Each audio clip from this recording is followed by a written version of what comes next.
तर चला आता चहा उकळत आहे आणि दादा बघा आमचा कसा बसलेला आहे मोबाईल. दादा इकडे बघ बघ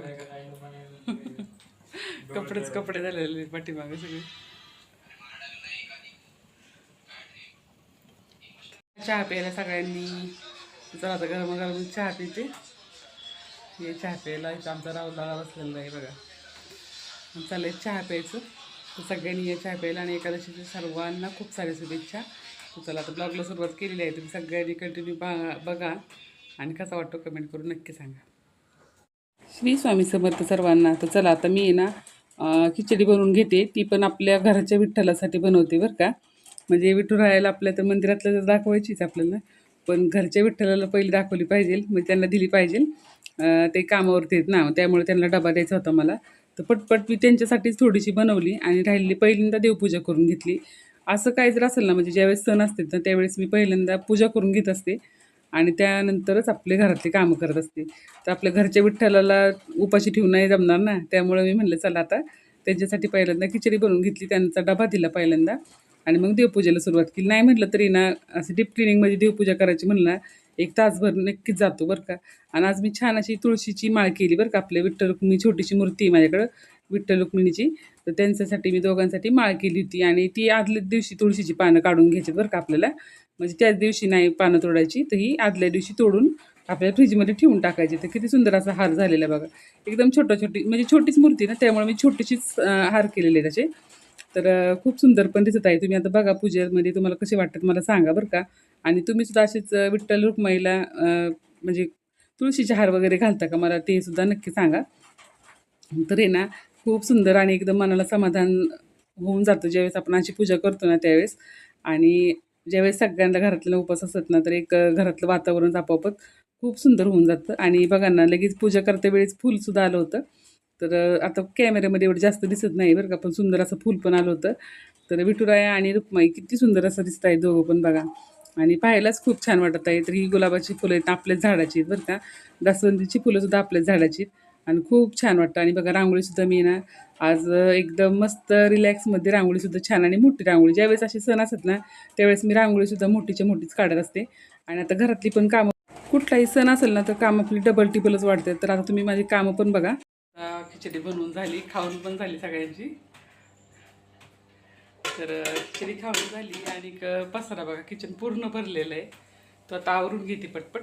आणि पटपट आवरायचं म्हणलं ना आपल्याला कसं वाटतं की स्वयंपाक नाही म्हणलं काय टेन्शन नाही, पण उलट स्वयंपाक बरा एकदा होऊन जातं सगळं पटपट. पण हे उपवासाचं कसं होतं, हे करा ते करा असं करा तसं करा. म्हणजे एका दिवशी आणि दुप्पट खाशी असं हे म्हण बघा. ह्या दिवशी नक्की खरी होऊन जाते. तर तुमच्या इथं पण असंच होतं का, नक्की मला सगळ्यांनी सांगायचं कमेंट करून. आणि आजचा व्हिडिओ पण कसा वाटतो ते पण नक्की सांगा बरं का. सुंदर खूप पडलाय बरं का बाहेर आमच्या इथं. आणि परी बघा कशी फरची पुसून काढते. दादाची गेम खेळायला चालले.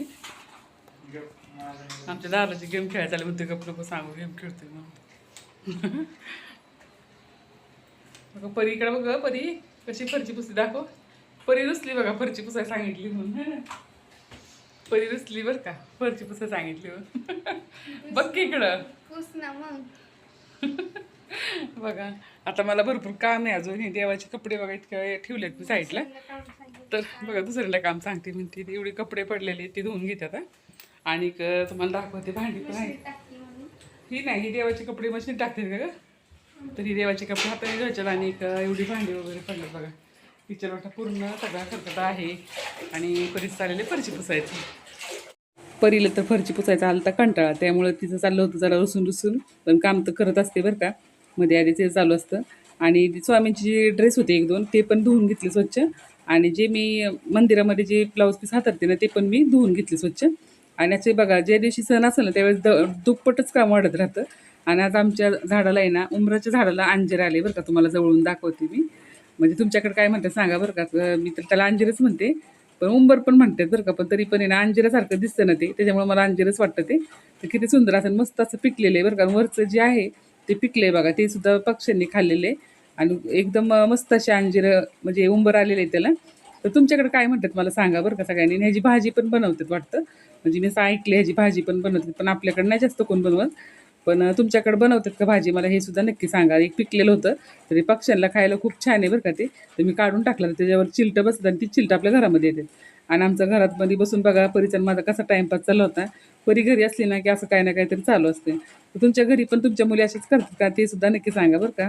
आणि बघा पाऊस पण यायला लागला. आम्ही चाललो होतो विठ्ठल रुक्माईच्या मंदिरामध्ये पण पाऊस येतोपर्यंत मी थांबले होते.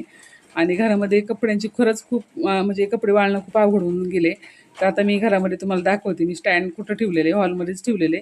आता काय करतं जागाच नसल्यामुळे ना स्टँड हॉलमध्ये कसं होतं एका साईडला बसून जातं. पाऊस तर काय उडत नव्हता त्याच्यामुळे मी थांबले जरा वेळ आणि मग पाऊस उघडल्यानंतर आम्ही परी आणि मी मंदिरात जाणार होतो. तर परीचे पप्पा 4 वाजता आले होते. थोड्या वेळ जरा त्यांनी आराम करायला बसले होते म्हणजे आराम करत होते. आणि राहुलचं चाललं होतं त्याचा अभ्यास करायचा. आणि परीचं बघा कसं चाललंय आवरायचं का आता आम्ही दोघी जाणार होतो मंदिरामध्ये. तर पावसाळ्यामुळे पूर्ण घरामध्ये कपडेच कपडे झालेले बरं का. कपड्याचं वाळणं खूप आवडून गेलेले आणि काय सगळ्यांच्या घरी असंच असणार आहे. तर चला आता आम्ही चाललो होतो दोघीजणी मंदिरात आणि आम्ही खूप नशिबान आहोत की आमच्या घराजवळच विठ्ठल रुक्माईचं मंदिर आहे आणि खूप जवळ आहे. अगदीच आहे नाही एक 2-3 पावलं जरी गेलं ना तरी मंदिर आहे. इतकं छान मंदिर आहे. तर म्हणजे रोज सकाळचा आरतीचा ह्याचा आमचा इथं आवाज येत असतो. तर मी त्याच्यामुळेच खूप गर्दी होती ना मंदिरामध्ये त्याच्यामुळेच आम्ही लवकर जाऊन नमस्कार करून आलो होतो. आता घरी आपल्याला घरच्याही मंदिरामध्ये आपली आरती वगैरे करायची होती मला. आणि एक ब्लाऊज होता अर्जंटचा त्यामुळे तो पण ब्लाऊज शिवायचा होता. चला म्हणलं आता घरी जाऊन पटपट आपली कामं करायची. तर आता हा ब्लाऊज मी कट करून ठेवला होता कालच. आता हा शिवून घेते. तर चला तुम्हाला आजचा हा ब्लॉग आपला कसा वाटला नक्की मला सांगायचं आहे कमेंट करून. आणि आत्ता हा मी ब्लाऊज कंप्लीट करून घेते बरं का. आता मला वाटते 6 वाजायला 6. तर आज काही एवढं टेन्शन नाही पण आज दिवस माझा पूर्ण कामातच गेलेलं आहे.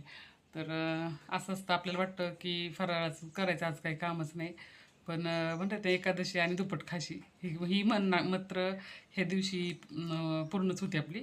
असं झालेलं आहे. आणि चला आता म्हणलं पटपट आता सगळंच काम ओके झालेले आहेत. आता फक्त काही थोडासा भात वगैरे करणार फराळाचंच आणि तेवढंच करणार आज जास्त काही करणार नाही. म्हणजे स्वयंपाक अगदी थोडासा करायचा आहे त्याच्यामुळे म्हटलं तर हा ब्लाऊज कंप्लीट करून घेते आणि त्यानंतर आपलं आमटी भात वगैरे करणार थोडंसं वरायचा. आणि आजचा व्हिडिओ तुम्हाला नक्की कसा वाटला ना मला कमेंट करून सांगायला विसरू नका. नवीन असाल तर आपल्या चॅनल लाईक सबस्क्राईब कमेंट नक्की करा.